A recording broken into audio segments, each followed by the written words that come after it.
بسم اللہ الرحمن الرحیم۔ السلام علیکم ورحمۃ اللہ وبرکاتہ۔ کیا بھینس کی قربانی جائز ہے؟ یعنی کیا بھینس کی قربانی ہو سکتی ہے؟ یہ ایک اختلافی ٹاپک ہے، اور اس ٹاپک کے اوپر یہاں پر میں کچھ علماء کرام کے جوابات ایک جگہ کیا ہوں۔ تو چلیے اس پر پہلے علماء کرام کے مختصر جوابات سنتے ہیں، اس کے بعد ان کے مختصر دلائل سنیں گے، اور امید کرتا ہوں کہ آخر تک ساتھ میں رہیں گے انشاءاللہ عز و جل۔ بھینس کا اگر سے حدیث میں صراحتاً ذکر نہیں ہے، لیکن پوری امت کا، تمام فقہا کا اس پر اجماع ہے کہ بھینس بحکم گائے ہی ہے قربانی کے معاملے میں۔ اسی طرح بعض لوگوں کے ہاں رواج ہے بھینس کی قربانی کرنے کا، بھینسے کی قربانی کرتے ہیں، تو بھینس کی قربانی جائز، بھینسے کی قربانی جائز نہیں ہے۔ کیوں؟ آپ کے پاس جو وہابی کہتے ہیں نہیں ہوتی، ان سے پوچھیں بھینس کی قربانی کیوں نہیں ہوتی؟ کیا وہ حلال نہیں ہے؟ کیا اس میں 7 حصے نہیں ہیں؟ بھینس کی قربانی گویا سور کی قربانی ہے، نعوذ باللہ من ذالک۔ جمہور علماء اس کے قائل ہیں اور سور کی قربانی کریں، نعوذ باللہ۔ لیکن جہاں تک میری رائے کا تعلق ہے، میرا دل اس پر مطمئن ہے کہ بھینس کی قربانی جائز ہے، سنت نہیں ہے، بھینس کی قربانی جائز ہے، اس کے ناجائز ہونے کی کوئی دلیل نہیں ہے۔ سوال کرتے ہیں کیا بھینس کی قربانی درست ہے، جبکہ کچھ لوگ اس سے مطمئن نہیں ہیں؟ تو جواب یہ ہے کہ بھینس کی قربانی درست ہے۔ جاموس اسے کہا جاتا ہے عربی میں، البقرہ اس کے لیے یہ جاموس ہے، تو جاموس اسی کیٹیگری میں فال کرتی ہے۔ لہذا میرا بھی یہی خیال ہے کہ بھینس کی قربانی بغیر کسی کراہت کے، یا بھینسے کی قربانی کہنا چاہیے، وہ گائے اور بیل کی قربانی کی کیٹیگری میں فال کرے گی، اور اس میں کوئی حرج نہیں ہے۔ باقی جس کو کوئی زیادہ تقوی کا حیض ہے، وہ بچنا چاہتا ہے ضرور بچے، کسی اور کے اوپر فتویٰ نہ لگائے۔ میں گائے بیل بھینس بھینسا کم از کم 2 سال، اور اونٹ یا اونٹنی کم از کم 5 سال۔ تو جیسا کہ ہم نے دیکھا کہ حنفی حضرات اس کے قائل ہیں، اور اہل حدیث میں 2 رائے ہیں۔ اس کے سینگ ٹوٹے ہوئے ہو، کوئی عیب دار نہ ہو، بلکہ صحیح سلامت تندرست جانور ہو، اس کو ذبح کیا جائے۔ اسی طرح بعض لوگوں کے ہاں رواج ہے بھینس کی قربانی کرنے کا، بھینسے کی قربانی کرتے ہیں، تو بھینس کی قربانی جائز، بھینسے کی قربانی جائز نہیں ہے۔ کیوں؟ قربانی کے جانور رسول اللہ صلی اللہ علیہ وسلم نے بیان کیے، اونٹ میل اور فیمیل، اسی طرح گائے، اسی طرح بکری، یہ 3 قسمیں بیان ہوئی، ان کی میل فیمیل جتنی ہے، بکری کے بعد مینڈھا، مینڈھے کی آگے جتنی نسلیں ہیں وہ ساری جائز ہیں۔ بھینس کا ذکر حدیث میں نہیں ہے، اگرچہ بھینس حلال ہے، 4 پاؤں والی چوپائے میں شامل ہے، لیکن ان نشانیوں پر قیاس کرتے ہوئے قربانی کے جانوروں میں اور جانور داخل نہیں کر سکتے۔ اگر یوں قیاس کریں گے تو بکری پہ ہرن کو قیاس کرو، ہرن کی قربانی میں جائز کرو، نہیں، قربانی کے جانور بیان ہو چکے، اونٹ، گائے، بکری، مینڈھا ٹائپ، اس میں سے جتنی چیزیں ہیں وہ تمام قربانی کے جانور ہیں۔ یا میری یہ رائے پوچھ رہے ہیں، اس مسئلے کا حل پوچھ رہے ہیں؟ مسئلے کا حل پوچھ رہے ہیں۔ مسئلے کا حل یہ ہے کہ بھائی جو شخص اگر پڑھا لکھا ہے، طالب علم ہے، تو دیکھے کہ کس کے دلائل میں قوت پائی جا رہی، اس کے اوپر ایمانداری سے، یعنی اس عصبیت کی وجہ سے نہیں ہے، ایمانداری سے عمل کر لے، اس کا عمل قبول ہو جائے گا، ایک چیز۔ دوسری چیز یہ ہے کہ اگر نہیں ہے تو ٹھیک ہے، وہ اپنے علاقے کا جس کو ایمان اور تقوی کے لحاظ سے بہتر سمجھتا ہے علم کے لحاظ، اس کے اوپر عمل کر لے، اس کی ذمہ داری پوری ہو جائے گی۔ یا اختلاف سے بچنے کے لیے بھینس قربانی نہ کرے، جہاں کہہ رہے ہیں وہاں گائے قربانی کی عام اجازت ہے، وہی کر لے اختلاف سے بچنے کے لیے۔ لیکن جہاں تک میری رائے کا تعلق ہے، میرا دل اس پر مطمئن ہے کہ بھینس کی قربانی جائز ہے، سنت نہیں ہے، بھینس کی قربانی جائز ہے، اس کے ناجائز ہونے کی کوئی دلیل نہیں ہے۔ صرف یہ کہ ہاں بھائی گائے اور بھینس دونوں الگ ہیں، اور گائے کو ومن البقر اثنین، یہ اتنی حجت کافی نہیں ہے۔ جب سے بھینس کا تصور آیا ہے، امام عمر بن عبدالعزیز امام مالک کے زمانے سے، لوگ اسے ایک ہی اسی کے جنس سے سمجھتے رہے ہیں، بلکہ جاموس گاؤ میش اس کا نام ہی ہے گاؤ میں، یعنی جس طریقے سے اعتبار کیا کہ اونٹوں کی الگ الگ قسمیں ہیں، اسی طریقے سے گائے کی ایک قسم کیا ہے، وہ بھینس بھی ہے۔ تو جس کا دل اس کے اوپر مطمئن ہے عمل کرے، لیکن دوسرے کے اوپر اس طریقے سے حملہ کرنا، بلکہ بعض لوگ جو جذباتی ہوتے ہیں اور ادب خلاف سے ان کا دور کا واسطہ نہیں رہتا، وہ کہتے ہیں بھینس کی قربانی گویا سور کی قربانی ہے، نعوذ باللہ من ذالک۔ جمہور علماء اس کے قائل ہیں اور سور کی قربانی کریں، نعوذ باللہ۔ یہاں شیخ ابن باز، شیخ ابن عثیمین، سارے کے سارے لوگ کیا ہے کہہ رہے ہیں کہ وہ بھینس قربانی جائز ہے، اور آپ کیا کہتی ہے؟ صورت مشابہ دے دیا، نعوذ باللہ۔ یہ بڑی دلیری ہے نا۔ کوئی بھی معتبر عالم جو سمجھدار ہے مجھے نہیں ملا جس نے اتنی لمبی بات کہی ہو۔ بہت کہی ہے اگر کسی نے تو کہی ہے بھائی میرا دل اس پر مطمئن نہیں ہے، جو اس پر مطمئن ہے وہ کرنا چاہے وہ کرے، کوئی بات نہیں، ٹھیک ہے، بڑی معقول سی بات ہے۔ جیسے شیخ الحدیث عبد اللہ رحمانی رحمۃ نے لکھا کہ میرا دل اس پر مطمئن، جبکہ ان کا ایک فتویٰ ہے کہ انہوں نے جائز قرار دیا، کون پہلے کا ہے کون بعد کا ہے واللہ عالم، لیکن فتوے میں ہے جائز کی۔ اور مرآت میں انہوں نے کیا لکھا ہے کہ میرا دل اس کے اوپر جو دلیل دیتے اس پر میرا دل مطمئن نہیں ہے۔ تو یہ علمی بات ہے جی۔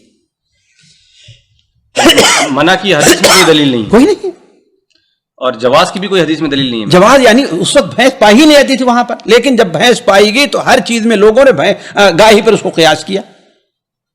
زکوٰۃ ہے، دوسرا ہے، بلکہ بعض تابعین سے تو یہاں تک مروی ہے کہ ہاں بھائی وہ اس کو گائے ہی سمجھتے رہے ہیں اور اسی لحاظ سے اس کے ساتھ تصرف کرتے رہے ہیں۔ حضرات سے سوال کرتے ہیں کیا بھینس کی قربانی درست ہے جبکہ کچھ لوگ اس سے مطمئن نہیں ہیں؟ تو جواب یہ ہے کہ بھینس کی قربانی درست ہے۔ اختلاف سے بچنے کے لیے اگر آپ کے پاس کوئی اور ذریعہ ہے، کوئی اور جانور میسر ہے، اس کی قربانی آپ آسانی سے کر سکتے ہیں تو بھینس کی قربانی نہ کریں۔ یہ اس بنیاد پر کہ اختلاف سے بچنا بہتر ہے، کیونکہ بعض علماء بھینس کی قربانی کے خلاف ہے۔ تو جہاں تک ممکن ہو سکے ایک مسلمان کو وہ کام کرنا چاہیے جو تمام کے نزدیک جائز اور درست اور صحیح ہو۔ تو بعض علماء جو بھینس کی قربانی کو قربانی نہیں مانتے یا بھینس کو قربانی کا جانور نہیں مانتے، دیگر علماء مانتے ہیں، اور پہلے تو معمولی تحقیق اس پر ہوئی تھی، آج کے زمانے میں اس سے متعلق بہت ساری تحقیقات سامنے آ گئی ہیں۔ مستقل کتابیں بھینس کی قربانی پر اس وقت مارکیٹ میں موجود ہیں۔ اور مجھے یاد آتا ہے کہ جامعہ اسلامیہ مدینہ منورہ میں دوران درس قربانی کا تذکرہ آیا تو ایک ساتھی نے پوچھا استاد سے، مصری استاد تھے، کہا استاد کیا جاموس کی قربانی ہو سکتی ہے، یعنی بھینس کی؟ تو انہوں نے کہا کیوں نہیں ہو سکتی، ہوا نوع من البقر بل اجود من البقر، کہا کہ وہ بقر کی یعنی گائے کی قسم ہے اور اس کا گوشت اس سے بھی اچھا ہوتا ہے، کیونکہ بقر کے گوشت کے سلسلے میں تو حدیث آئی ہوئی ہے کہ یہ داء ہے، بیماری ہے، دودھ اس کا شفا ہے۔ بھینس کے سلسلے میں ایسا کچھ نہیں ہے۔ بہرحال یہ ایک مسئلہ ہے۔ اب بھائی کہتے ہیں کہ بعض لوگ اس سے مطمئن نہیں ہیں، بعض لوگوں کا مطمئن کرنا کوئی ضروری نہیں ہے، آپ کا مطمئن ہونا ضروری ہے۔ اگر آپ مطمئن ہیں ان دلائل سے جو اس سلسلے میں دیے گئے ہیں تو آپ قربانی کر سکتے ہیں، اللہ رب العزت آپ کی قربانی قبول فرمائے گا، اور یہ بالکل جائز اور درست ہے۔ اس کے جو کچھ بھی دلائل موجود ہیں وہ اس لائق ہیں کہ ان پر اطمینان کیا جائے، اور وہ آدمی جو چھوٹے جانور کی کر نہیں سکتا، مہنگا بہت ہے، بڑا جانور جیسے ہمارے یہاں کی صورتحال ہے وہ اس لیے نہیں کر سکتا کہ حکومت کی پابندی ہے۔ اب نے دیکھیں ایک ہی جانور بچا ہے اور وہ ہے بھینس، تو اب دو صورت ہے، یا تو بھینس کی قربانی کرے یا بالکل قربانی نہ کرے۔ تو نہ کرنے کے مقابلے میں بہرحال قربانی کرنا بہتر ہے، اچھا ہے، اولا ہے، افضل ہے، تو بھینس کی قربانی کی جا سکتی ہے۔ پھر ملتے ہیں آپ سے. وہ آج کے دور کا مسئلہ ہے. تو بھینس کے بارے میں آپ کتاب الاجماع جو ہے آپ اٹھائیں, پہلے 300 سال میں کتاب لکھی گئی ہے, اس کا اردو میں ترجمہ بھی ہو چکا ہوا ہے. اس میں باقاعدہ لکھا ہے کہ اس بات پہ اجماع ہے کہ بھینس جو ہے وہ گائے کے حکم میں داخل ہے اور یہ بہیمۃ الانام میں آتی ہے. تو ہمیں جو لغت کے لوگ ہیں یہ بتاتے ہیں کہ گائے اور بھینس ایک کیٹیگری میں فال کرتے ہیں, اگرچہ یہ اسپیشیز ڈیفرنٹ ہیں, لیکن اگر آپ اسے دقت نظر سے دیکھیں تو یہ ایک ہی جانور کی دو اسپیشیز ہیں. عرب کے اندر گائے پائی جاتی ہے, ہمارے یہاں پہ بھینس پائی جاتی ہے. اچھا بھینسیں صرف ہمارے علاقے, آپ مصر میں چلے جائیں وہاں پہ بھی بھینسیں بہت ہیں. تو بھینس جو ہے وہ گائے کے حکم میں داخل ہے, اور بھینس کی قربانی کا مسئلہ تو پھر حل ہو گیا. ویسے تو اس میں حنفی تو قائل ہیں بھینسے کی قربانی کے. اہل حدیث میں دو گروہ ہیں, کچھ کہتے ہیں کر لیں, کچھ کہتے ہیں نہ کریں, اس لیے کہ یہ ان 4 بہیمۃ الانام میں نہیں آتے جس کا ذکر سورۃ الانعام میں آیا ہے, بکری, بھیڑ اور گائے اور اونٹ. چونکہ گائے کا ذکر ہے تو گائے کی اسپیشیز میں یہ چیز داخل ہے بھینس. جاموس اسے کہا جاتا ہے عربی میں, البقرہ اس کے لیے یہ جاموس ہے. تو جاموس اسی کیٹیگری میں فال کرتی ہے. لہذا میرا بھی یہی خیال ہے کہ بھینس کی قربانی بغیر کسی کراہت کے, یا بھینسے کی قربانی کہنا چاہیے, وہ گائے اور بیل کی قربانی کی کیٹیگری میں فال کرے گی, اور اس میں کوئی حرج نہیں ہے. باقی جس کو کوئی زیادہ تقوی کا حیض ہے وہ بچنا چاہتا ہے ضرور بچے, کسی اور کے اوپر فتویٰ نہ لگائے. میں جن دنوں میں یہ کہتا بھی تھا کہ بہتر ہے کہ اس کی نہ دیں, میں اس وقت بھی یہی کہتا تھا. 2012 میں میری ایک ویڈیو ریکارڈ ہوئی تھی قربانی کے اوپر, مسئلہ 52, اس میں نے کہا تھا کہ ہم فتویٰ کسی پہ نہیں لگاتے, اگر کوئی دینا چاہتا ہے بھینس کی قربانی ضرور کرے. باقی پریفریبل ہے, بعض لوگ اس میں آرگومنٹ کرتے ہیں, میں نے بھی کیا تھا کہ ہرن کو ہم بکری کی کیٹیگری میں لا کے, پھر ہرن بھی بہیمۃ الانام میں آتا ہے, کیونکہ اس کے بھی وہ پتہ نا پاؤں کے کھر کٹے ہوئے ہوتے ہیں. یہ بہیمۃ الانام کی نشانی ہے کہ وہ 2 کھر یوں کٹا ہوا ہوتا ہے, کٹ والا پاؤں ہوتا ہے ان کے. تو بعض گھوڑے کا پوچھ رہے ہوتے ہیں, گھوڑا اس میں نہیں آتا کیونکہ اس کے پاؤں کٹا ہوا نہیں, ویسے گھوڑا حلال ہے, اس میں علیحدہ سے حدیثیں موجود ہیں. تو کہتے ہیں پھر کل کو ہرن کی بھی وہ قربانی کرے گا. بھئی ہرن بہیمۃ الانام میں آتا ضرور ہے, لیکن اس کیٹیگری میں جو قرآن میں 4 آئے ہیں اس میں نہیں آتا. قرآن کی کیٹیگری میں, گائے کی کیٹیگری میں بھینس خود بخود فال کرتی ہے. لہذا بھینس یا بھینسے کی قربانی گویا گائے کی قربانی میں شامل ہے. اور یہ ہر علاقے کی اپنی غذا ہے. ہم لوگ تو یہ سرخ گوشت سے ڈرتے ہیں نا تھوڑا سا کھاتے ہوئے, بھینس کے گوشت کو, لیکن آپ اگر کے پی میں چلے جائیں نا تو ہمارے جو پٹھان بھائی ہیں نا وہ بھینس کا گوشت جو ہے زیادہ شوق سے کھاتے ہیں ایز کمپیئر ٹو گائے کے گوشت کے.